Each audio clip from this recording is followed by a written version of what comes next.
everyone. You're welcome to this news hour on Equinoxe television, live from our headquarters in Cameroon's economic capital, Douala.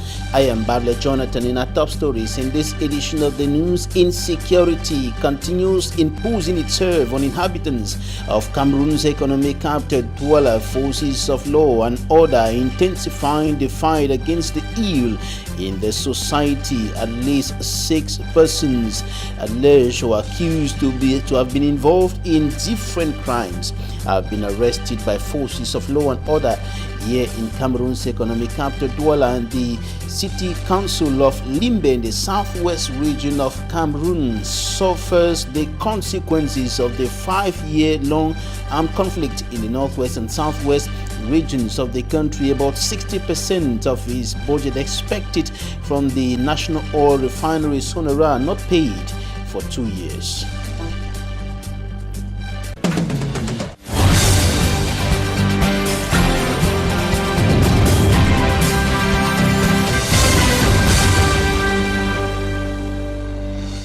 Insecurity remains a major problem in the big cities in the Republic of Cameroon, including the nation's economic capital, Douala. And this is a problem that is affecting life of city dwellers on daily basis. Security and defense forces are stepping up the fight against this ill in the Cameroonian society. About 6 persons accused of being involved in the different crimes have been arrested by forces of law and order. Details with Smanjik and Gabriel.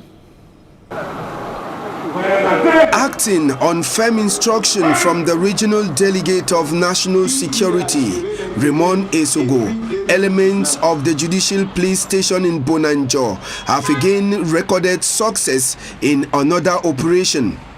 At the judicial police station this Friday, 5 individuals suspected in the production of fake travel documents were presented. Amongst the 5 is a lady, Linda, aged 32 years old. Dans la journée du 25 mai 2021, while checks were being done for passengers to go on board Air Senegal, a police officer arrested a man who was about getting into the aeroplane with a Cameroonian passport but a fake Italian visa. We then started our investigation, which took us to Yaoundé, where we caught up with one person in the neighborhood of Biamasi. He later led us to arrest another group member in Odza. 2 others were arrested here in Douala. ils ont interpellé le 27 mai 2021 au quartier Biamasi l'un des membres de ce groupe criminel organisé qui a permis de remonter aux 2 autres membres du réseau résidant au quartier Odja et du Auberge Bleu. With these 5, security officers caught 3 Cameroonian passports, residence permits of Belgium and Canada, a birth certificate, USB keys, and 10 stamps used in producing fake documents.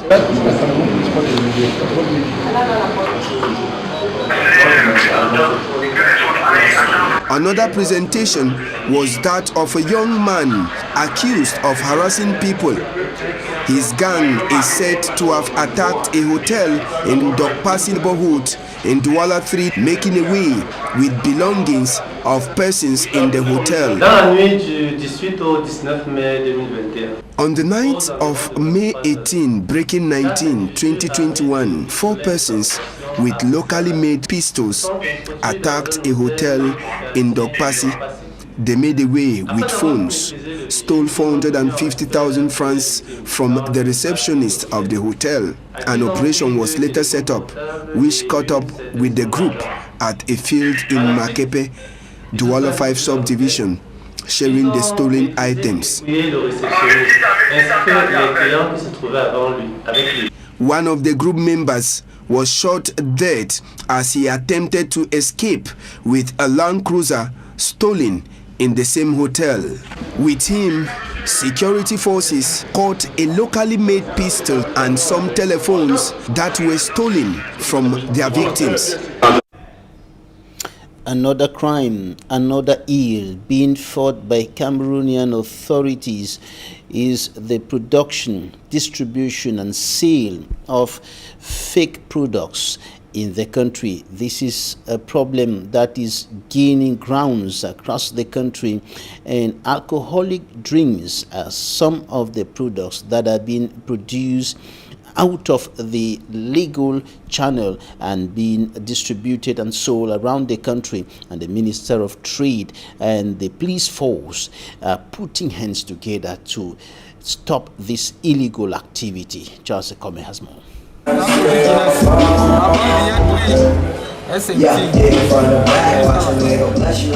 The illegal trade of liquor, such as whiskey and beer, sold in snack bars in the city of Douala is alarming.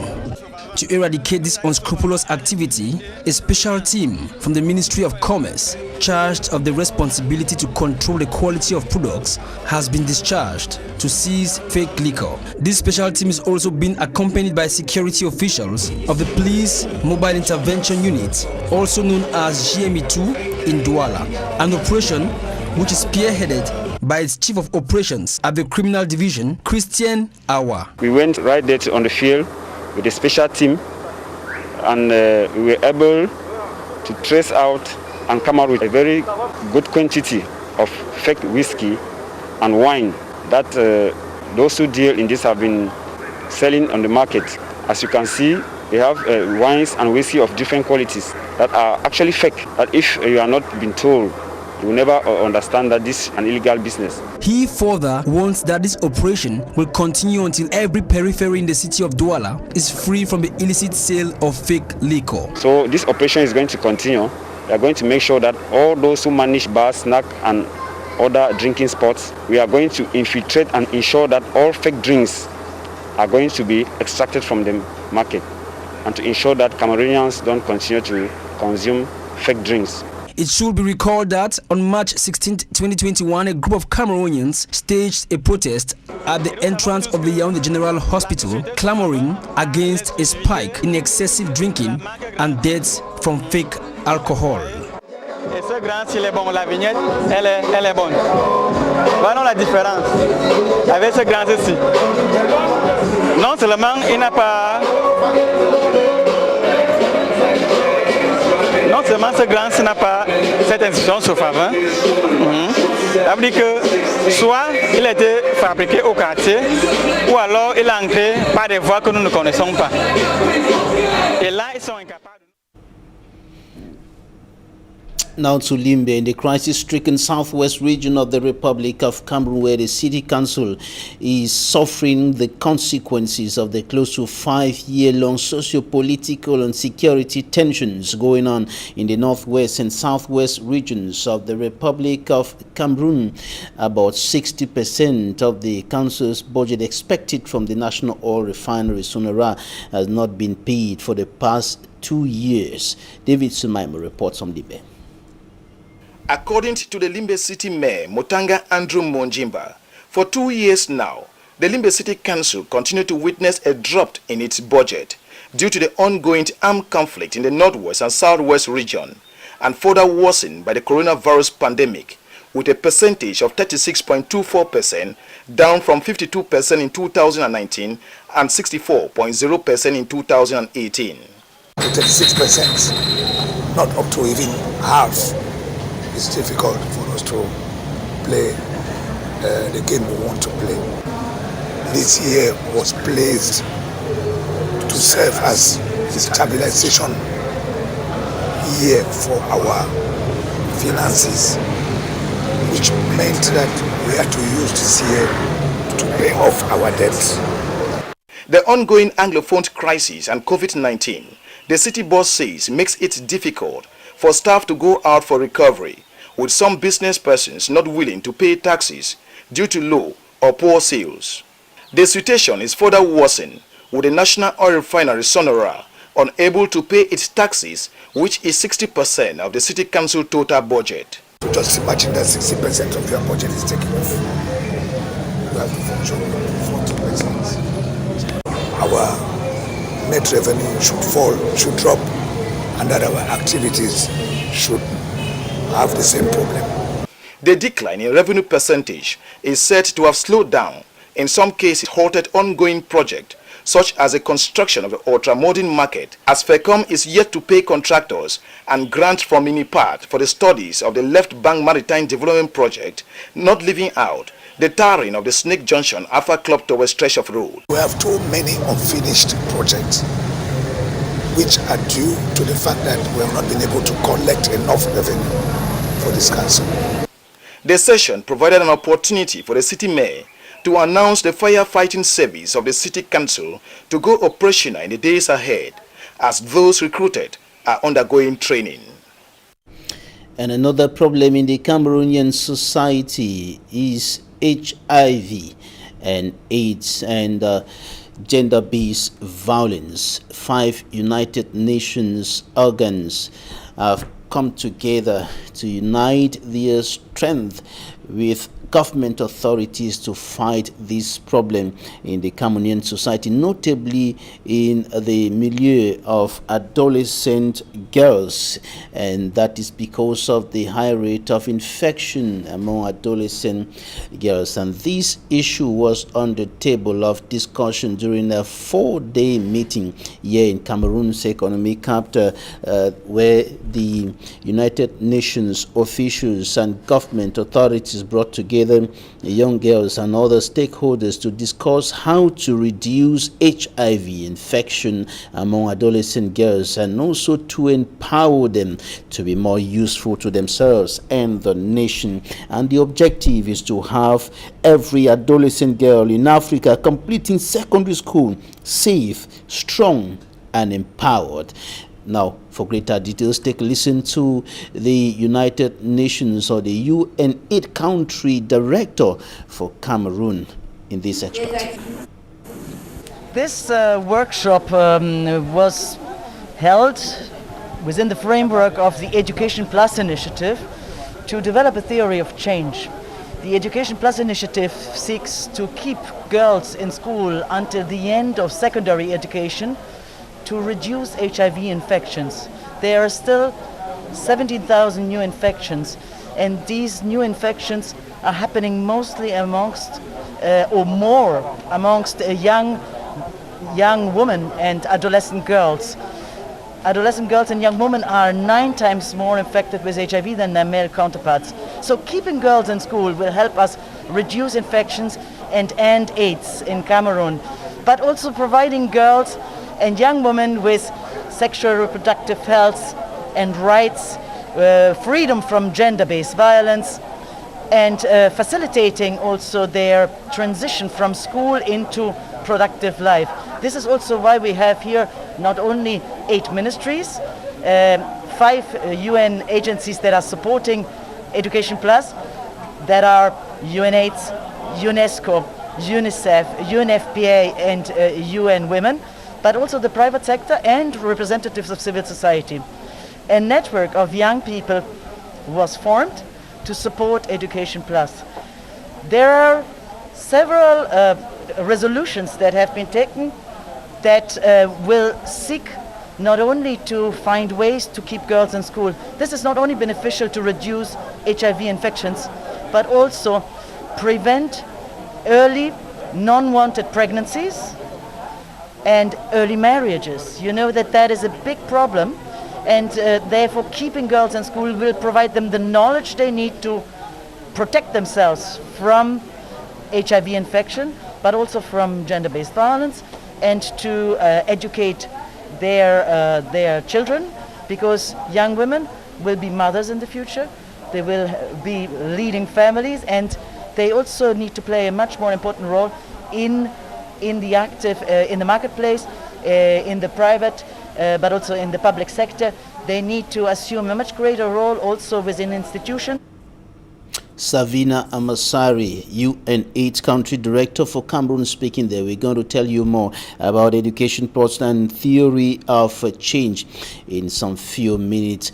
During that workshop, notably during the closing ceremony today, Cameroon's Minister of Secondary Education, Professor Nalova Lyonga, highlighted, among other things, the responsibility of young people who are expected to contribute in the fight to reduce news, HIV/AIDS infection and other problems affecting young adolescents, adolescent girls, and other young people in general. This is an extract of a message to young people. Take a listen. Young people first, because the cleanliness of our society, the health of our society depends on the cleanliness of the young people. But young people, you must keep yourselves clean from drugs, from other things, because if you are not clean towards the older generation will not be clean towards you. It is something that is mutual, and it has to be mutual. As you carry on your network, I am really happy that you have a network, because that network will help to make girls feel confident in you within your network. There was a time when a girl was raped by so many, now I've forgotten the number, but there were so many boys who raped one girl. And I was asking myself, why do you have one girl move along with so many boys? Well, the thing is, girls very quickly feel safe. They think that they are safe with boys. Is that true? Not today. Perhaps some time ago, but not today. You have to rebuild that confidence inside your network. Show that boys and girls can actually match together, and that you can educate one another and become like brothers and sisters, helping the girls not to have AIDS and girls helping boys not to have AIDS. Or else we'll say the punishments should be the same. Some more punishment should be given to the boys, because we see the punishment on the girls. It's too evident. Or what happens to the boys, you know, and we are all related. That relatedness in your young people first, should become very, very evident. Cameroon's Minister of Secondary Education, Professor Pauline Nalo-Valionga, speaking there, and we are receiving Savina Amasari, UN AIDS Country Director for Cameroon. Thank you for joining us. Thank you for inviting me to this program. Right, we are looking forward with you to seeing every adolescent girl in Africa completing secondary education strong and safe. But there is a problem as of now, the problem of high HIV/AIDS infection among adolescent girls in particular, but among young people generally. And there are also issues of gender-based violence. What can you tell us about statistics concerning HIV/AIDS infection among young girls and young people in general today? So thank you very much. This is an important question, because today still in Cameroon we have 17,000 new infections annually, infections of HIV. And we have around 500,000 people living with HIV. And amongst people living with HIV, women and girls are in greater number. 2/3, in fact, of people living with HIV are female. And when we look at the new infections, we have the same rate. We have more infections in females, and especially in the younger group, 15 to 24-year-old adolescent girls and young women are 9 times more infected than their male counterparts. So this shows us a little bit the underlying root problem, and that has to do with inequalities. What explains that increase in the number of young girls who are affected by HIV/AIDS? There are a number of reasons. Some are biological, and that is that women, because of their physiological, physical situation, they are more prone of getting infected through sexual relationships, for example. But it is also an issue of power relations. You know that HIV is transmitted sexually if condoms are not used consistently. And so negotiating, for example, condom use, which is not always easy for women and for girls, that is something that make women more vulnerable. Also, the issue that women and girls might have sexual relationships with older person, with older men, intergenerational sex, or other risk behaviors which are also exposing them to infection, such as multiple partnerships or selling sex. Those are all things that make women and girls more at risk. But I would like to say that it is so important that we keep the girls in school, because in school they will be in a protected environment, they will gain knowledge, they will know how to prevent HIV, and they will especially be more empowered to engage with men and with boys in a much more protected way. Gender-based violence is yet another problem that is maybe not directly but also linked to HIV/AIDS. What's the rate of gender-based violence from your studies in the Cameroonian society today? You have been here since 2018, and when you look at the Cameroonian society today, what's the rate of gender-based violence, especially on young girls, adolescent girls? In fact, we also speak about intimate partner violence. And it has been found by the Demographic Health Survey of 2018 that there is about a rate of 13.5% of women reported to have been victim of sexual violence in the age group 15 to 19 years. So that is quite high. Also, in that group, a quite high rate, 7.7% of girls have reported sexual violence before the age of 15. So that is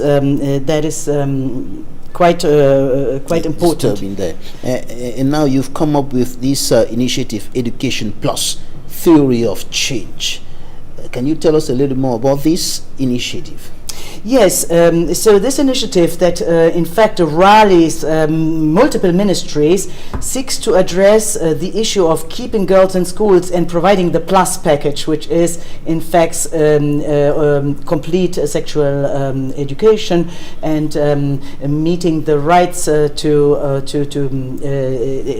combating gender-based violence and promoting reproductive health and rights, but also fostering the transition to from school into employment and into active life.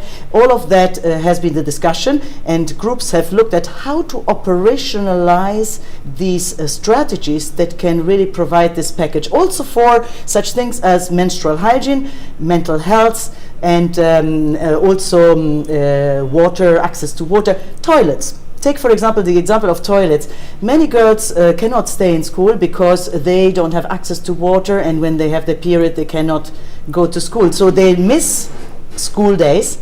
They have trouble catching up with the courses, and therefore they drop out. So we see higher dropout rates. But when girls are kept in school, we see excellent results in secondary school. The girls are almost better as the boys, and so we think that really we need to make more to help families to support girls and the communities more at large. Also the religious leader. We have to involve the religious leaders. We have to involve the authorities, the mayors, the role models. Girls need to be shown role models, like the Minister of Education. She is a role model for the girls. So I do hope that a lot of girls have seen her today on television, because that is, if a girl is educated, she can make it very far, and she will be an asset for the nation.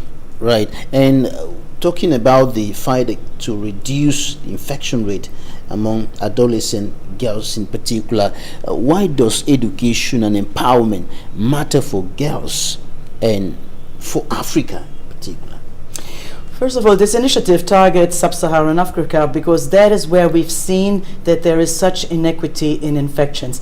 So we, our UNAIDS is a program with 12 different UN agencies, and we work multi-sectorally in order to end AIDS by 2030. We can only end AIDS if we prevent new infections. We cannot treat ourselves out of the epidemic, although antiretroviral treatment has been expanded and we are suppressing viral load. That means that we try to reduce infections by by making people with undetectable load of the virus. But we can't do it only like that. We need a change in behavior, as the Excellency the Minister has said. We need people to protect themselves. For that, they need to know how they get infected, how HIV is transmitted, and how they can protect themselves from HIV. It's the same for COVID. It is important that people protect. So for HIV, it's mostly condoms. It's not sharing any non-sterile needles for people who inject drugs or things like that. But for COVID, it's the mask. We always compare a little bit. The mask, and the COVID response and all of that can learn a lot from the AIDS response, which now is celebrating in these days 40 years. In fact, we are having a high-level meeting in New York at the Secretary, at the General Assembly of the United Nations, and that is to rally support globally to end AIDS by 2030. Right, and the theory of change. What's it about, the theory of change? So the theory of change looks really at where to invest. First of all, looking at what do we have already in place, because all of these 8 ministries that we had, starting from secondary education, Ministry of Public Health, primary education, MINPROF, MINAS, etc., they all have programs already. So how to create a greater collaboration among the programs that are already in place, and then identify certain challenges and how to address that, and see what can be done with the resources that we have, human, financial and political will, but also identifying gaps and then identifying the sources to fill those gaps. So the Education Plus initiative is an advocacy initiative. It is an initiative that seeks to influence policy and programs, and it seeks to mobilize resources, both domestic but also foreign resources, to invest a greater share of national budget in education and in health. And that is really where we have the commitment. I know we have the commitment from the Prime Minister, from the head of the state, to invest more in the social sector, which is so much needed to improve the lives of the most vulnerable and not leave anyone behind. Who can bring about that needed change? Earlier you were talking about role models. I think there are so many role models here in Cameroon.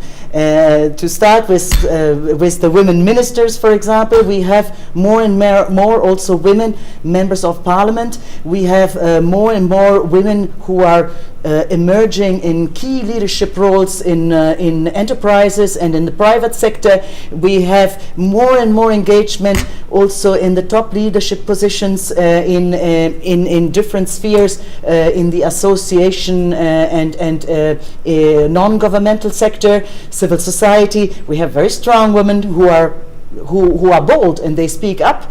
And so if we are, like we are in fact doing right now with Education Plus, if we bring everyone around the table, but we also bring them in a coordinated way and working together on a common aim, such noble as the one for Education Plus, I think we can win the battle. And I think this will not only help us reduce HIV infections and AIDS, but it will really, as you said earlier, this will really help develop the nation.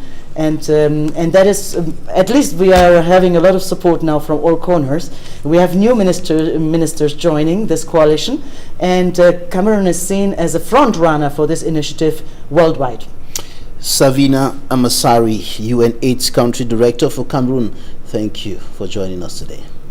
It's my pleasure. Thank you very much. On to something else now. The President of the Republic of Cameroon sets a new page at the National Communication Council, with a new person coming in at the helm of that institution. Joseph Chebonken Kalabupse, former journalist of the Cameroon Radio Television, has taken over, or is taking over from the former President Peter Isoka. The decree signed by the President of the Republic was made public today, and that decree, another decree, appointed other members who will be joining the National Communication Council, the media regulatory authority in the Republic of Cameroon. On to something else now. We're going to talk about the introduction of digital taxation policy in the Republic of Cameroon, coming as a sign of relief for inhabitants of a Bolowa in the South region who had to spend several hours moving from office to office in order to pay their taxes. Immaculate Fogwe reports.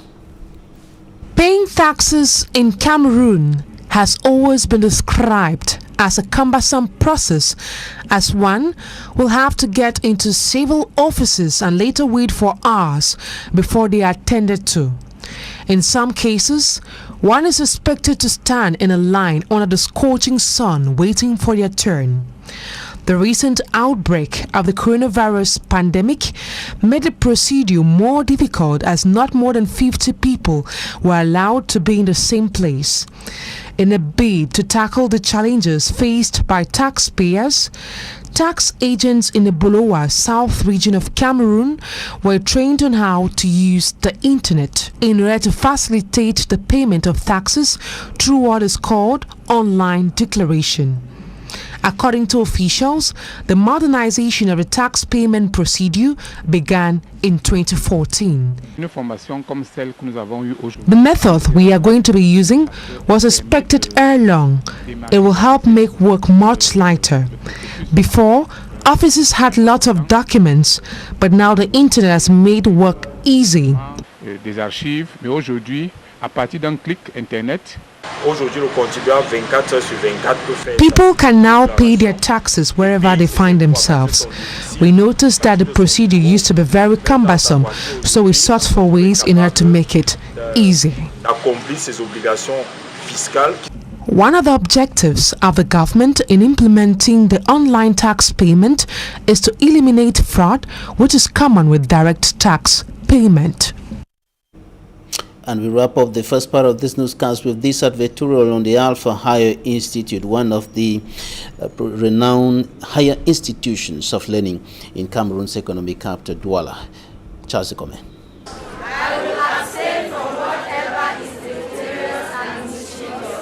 Alpha Higher Institute of Biomedical and Technological Sciences is an iconic higher educational institution with dispatch campuses situated at Deido, Nouveau-Esses, Avant-Tri Serad, Bonaberi Mabanda just after Cimetière Kotobaz, Bonaberi 4 étages on the 3rd floor, and PK 14 opposite SGBC Bank. This institution is accredited, mentored, and supervised by the University of Douala. Higher education in Cameroon is processed in the state university, but also in the private institution like Alpha Higher Institute here in Douala. But the difference is that the private institution should be, on the academic control of the state university. A graduation ceremony like this one should normally be under the supervision of the University of Douala. This is why you see me here representing the rector, which is the Professor Magua Ondua. The institute also harbors a set of outstanding lecturers with broad knowledge specialized in various domains. Students here are trained in banking and finance, insurance, accountancy, marketing, medical and biomedical courses, and equally offers the Masters of Business Administration program, which just graduated its first batch. Apart of those from the MBA program, graduates also came from different departments, making a total of 150. We have different fields that are going out. We have those who are doing it with the MBA. There are around 9 of them. And then we have the BSc or BBA, there are around 34 of them. We have the HND, there are around 100 of them. We have the OND or Ordinary National Diploma Program and the Brevet Professional Programs, there are around 50 of them. Of international standards, Alpha Higher Institute remains the best place for studies, with spacious lecture halls and airy campuses, which expands the student body on a daily basis. For me, I'm very happy first of all because I know my parents, seeing you being the best students, at least makes them proud. My formation was for 3 years. It went successfully.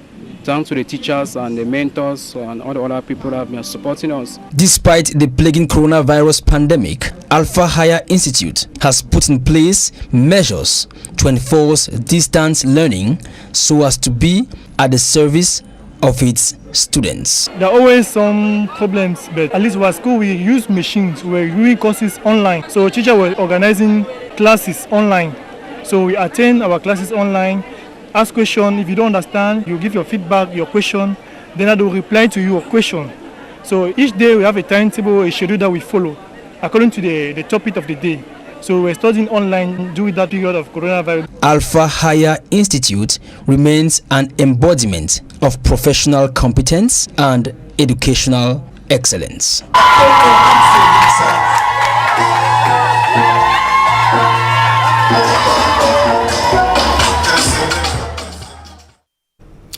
Talking Point is up next.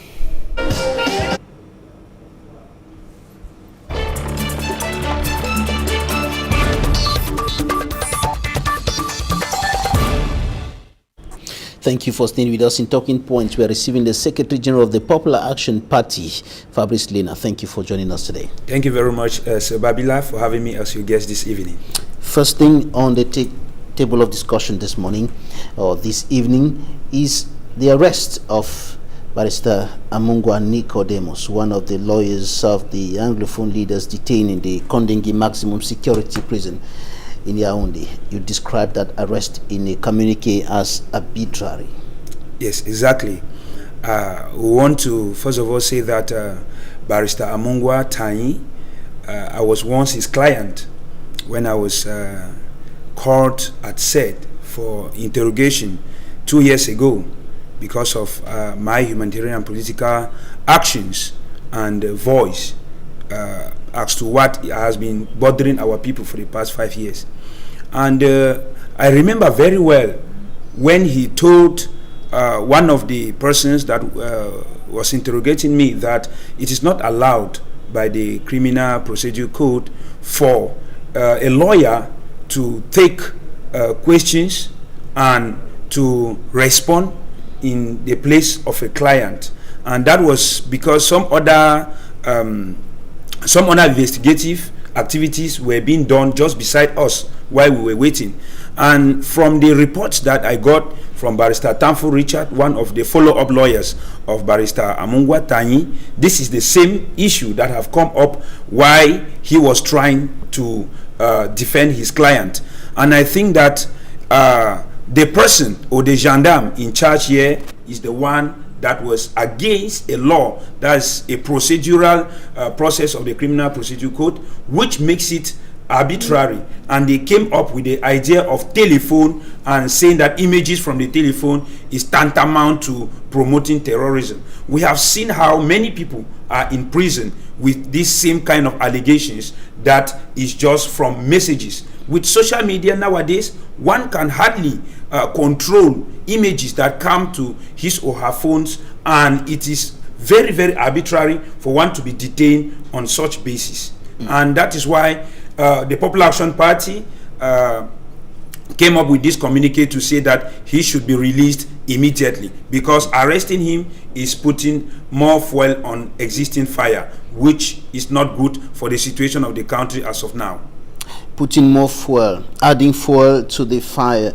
The fire, of course, you're talking about is the crisis in the northwest and southwest regions of the country. How is his arrest adding fuel to the fire as far as that crisis is concerned? Barrister Nicodemus Tanyi is a human rights lawyer. He's a fine lawyer who many look up to as the lawyer that represents the people who are in prison.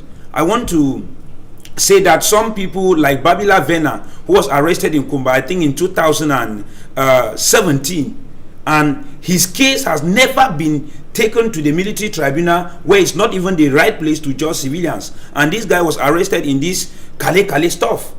And this is the lawyer that have been following up some cases of people whose names have never appeared in any follow-up situation of trying to look at the circumstance of their arrest, trying to judge and trying to pass sentences accordingly.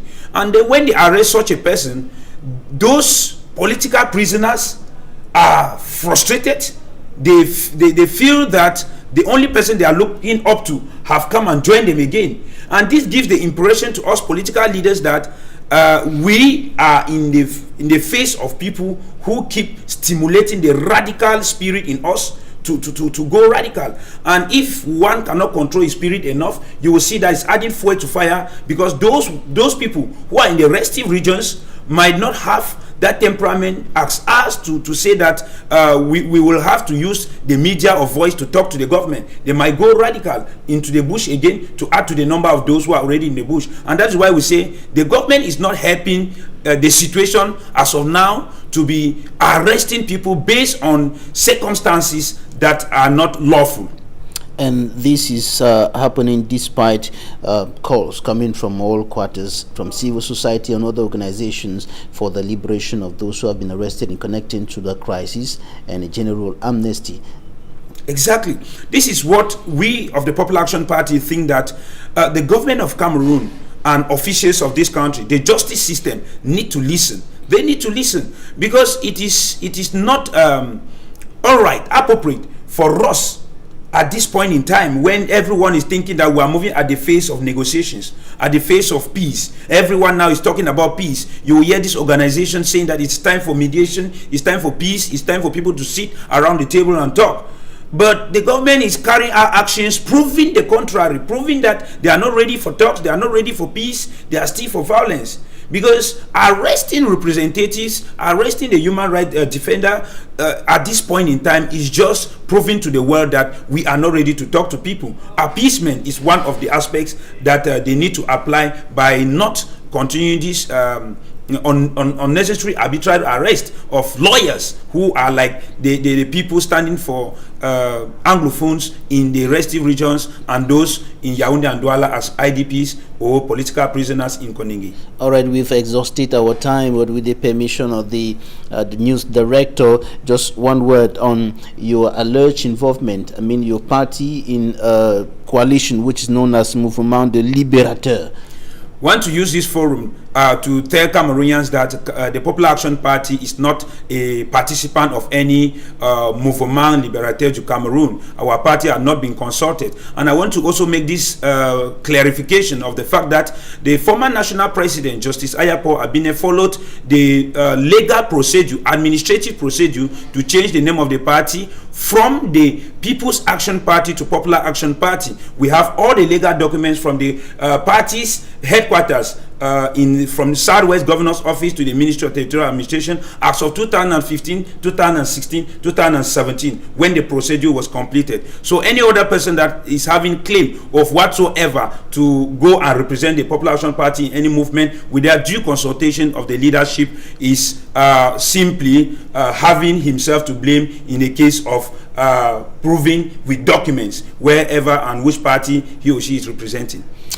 Fabrice Lena, Secretary General of the Popular Action Party, thank you for joining us today. Thank you very much for giving me the opportunity to once more give hope to Cameroonians. Thanks, ladies and gentlemen, for staying with us. Equinoxe is up next. Have a nice weekend.